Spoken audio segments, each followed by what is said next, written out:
Hello, I just want to make a quick video about the coronavirus growth rates, spreads, and stuff like that.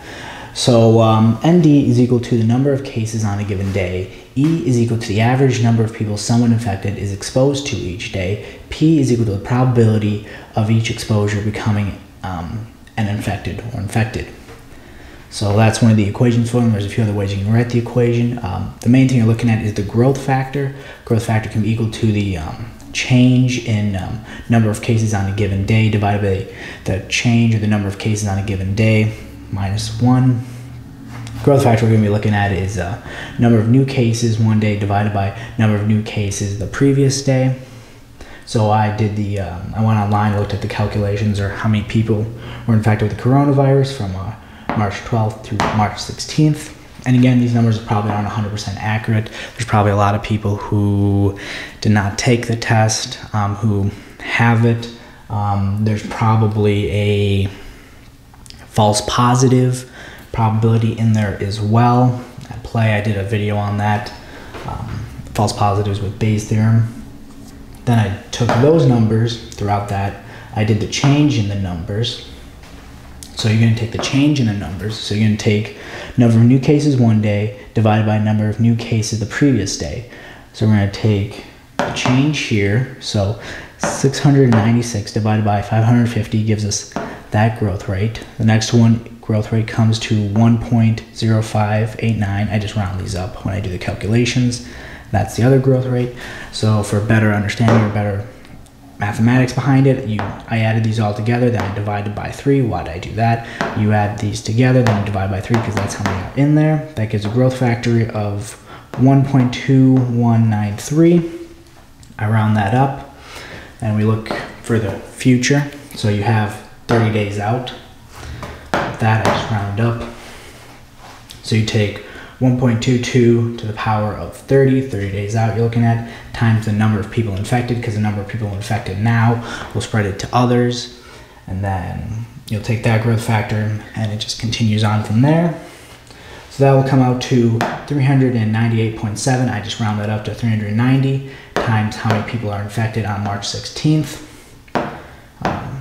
Add that up. So given 30 days with the growth factor and how many people are infected now, it will come out to 1,818,570 people will have the cases, or will have it.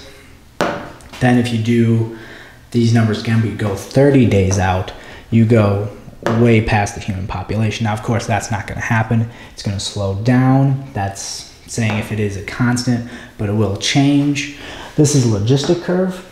So all diseases will fall onto a logistic curve.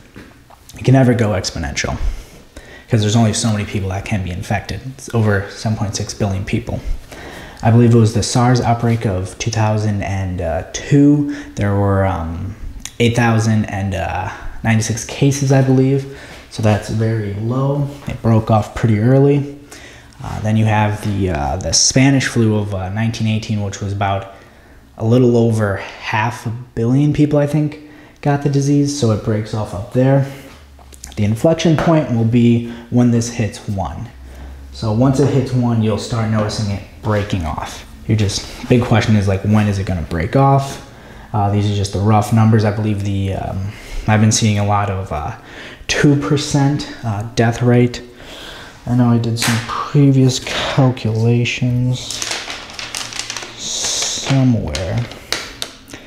So yeah, I was getting from March 16th, it was a 1.865% death rate, and then the other one, March 17th, was a 1.46%. 1.946%. So yeah, pretty interesting. I just want to make a quick video on understanding growth rates, spread, and again, the main things you're trying to bring down. Let's say if you're just looking at this in an equation standpoint, how do you bring E, average number of people someone infected is exposed to, down, and the probability, or P, the probability of each exposure becoming an infected? Well, first, let's say you're trying to bring down the probability. How do you bring down the probability? Wash your hands is a big one. If you're trying to bring down E, stay inside, don't go out too much. Wash your hands as well. You're almost always coming in contact with people or things. So those are reasons why you're supposed to do those. Number of cases a day will go down due to that. If you just look here, so let's say you're looking here, you want to bring this down. If you bring these down, because your times them together, it's going to become lower, and overall it's going to decrease the spread. I just have E there. That's Euler's number. It shows up everywhere in finance, economics, disease spread, mutations. I think all that kind of stuff. It goes into a lot of fields. But yeah, we're just basically now waiting. What is the inflection point of the disease? Where is it going to break off? Then you can get into a lot of other stuff like mutations and stuff like that. I'm not that well versed in understanding that. I know the basic mathematics and stuff of that nature, but nothing more beyond that. But yeah, definitely interesting time. I think that's all I have to say. I don't think there's anything else I had in mind. But yeah, again, this growth factor will change as more people stay inside. I know they're canceling all sorts of stuff now. You know, all sporting events are canceled. A lot of gatherings above 50. I think now it's 10. So that will definitely bring down E. A lot of people are washing their hands and getting toilet paper. I don't understand that for the life of me. But okay. But yeah, pretty interesting. You know, a good way of looking at it is if no one's alarmed, then you should be alarmed. But if everybody's alarmed, these are definitely going to go down. Hopefully. Well, they definitely will, from what they would be if everyone just continued their day-to-day life on what they would, you know, going bowling and stuff like that, or out to bars and parties or raves or whatever the young kids are doing nowadays. But yeah, that's just the basic mathematics behind growth rates and spreads and stuff like that. I thought it was pretty interesting. But yeah, thank you very much.